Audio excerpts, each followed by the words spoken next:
Welcome to the shop.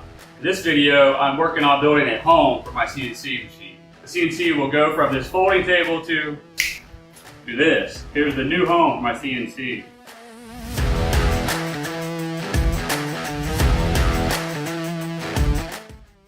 I've had my CNC for about 8 months now. It has been living on a folding table in the garage. It's about time to get it off this table and onto a permanent stand. In order to minimize the footprint that the CNC stand takes up in the garage, I knew I had to place a spindle controller and laptop underneath. I built a cubby hole to hold the spindle controller as well as provide a place to neatly organize all the cables. I came up with the idea to put the laptop on a pull-out tray. This tray also serves as a great storage location for all the router bits and other accessories. I can slide the laptop out for easy access when needed and slide it back in so the laptop is out of the way when not in use. Another bonus of this stand is that I can use it to store my planer, as I've been wanting to get it off the garage floor and out of the way for some time. The first step in this project, as with any woodworking project, is to break down the materials. For this build, I used a 1.5 sheet of 3/4 inch plywood. To break down the sheet goods, I used a combination of a circular saw, table saw, and miter saw. When cutting a large piece like a full sheet of plywood, it helps to have a second set of hands. Luckily, I still had my clone from an earlier maker project I did. Next, it was time to rip the plywood into 3-inch strips.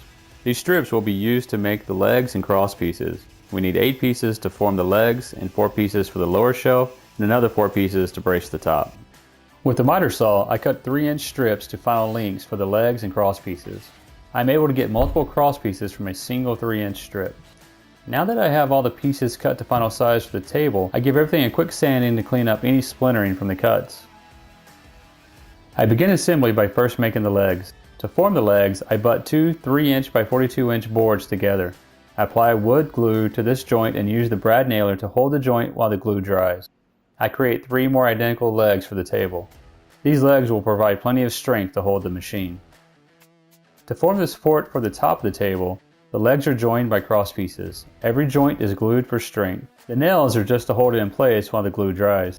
I use my framing square to give it a fighting chance to be assembled square and not wobble later. I use the plywood piece cut for the top as a reference to help assemble all the legs. This makes the job a little easier. I have to admit, this thing is going together much easier than I thought it would.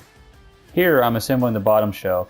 This shelf not only provides storage, it also stabilizes the legs of the table and helps to keep it square. Apparently I didn't hit the record button when attaching the bottom shelf, so I removed 2 of the screws and put them back in for your viewing pleasure. I only used screws and not glue for the bottom shelf so that I would still have the option to adjust the height of the bottom shelf if needed later. I am just winging it on the cubby hole for the wires and spindle controller. I made sure that it was wide enough to easily slide the spindle controller box in and out, but no wider. I wanted the rest of the width to go to the drawer for the laptop. I frame out the 2 sides that will be used to attach the drawer slides. I add extra bracing to ensure that the slides have a solid support. For aesthetics and to keep me from hurting myself later, I rounded the 2 front corners of the drawer. The drawer is 27 by 29 inches. I basically built a 3-sided drawer for the laptop. I leave the front open for easy typing on the laptop keyboard. The 2 sides, of course, will hold the drawer slides, and back will not only provide strength, it will also help keep items from falling off the back of the drawer. To help with assembly, I cut a front piece the same length as the back so it can be used to keep the sides parallel. This piece is not attached but simply used as a jig. I used 20-inch full extension drawer slides for this project. I need for the drawer to pull out far enough to have room for the laptop screen to be able to open. These drawer slides are very sturdy and provide good support for this large drawer. Next come holes for cable management. I drill 3 holes for cables to exit the cubby hole. The first handles the wires for the laptop, which include the power cable and USB cable. Then a hole in the bottom of the cubby for the power strip. And finally a hole on top for the CNC cables. I placed this hole so that it would be slightly under the CNC once it is in place. This way the cables are less visible and less likely to get snagged by something. Since this hole was in the top, I also minimized it by cutting it long and narrow instead of using a large radius Forster bit. I did this by drilling 2 smaller holes at each end and using my jigsaw to connect the holes. This hole was just big enough to fit the large ends of the cables through. Once all the holes were in place, it was time to feed the cables. It is surprising how quick all the cables add up and the space they take up. I really like how all the cables are out of sight. It makes the setup really nice and neat.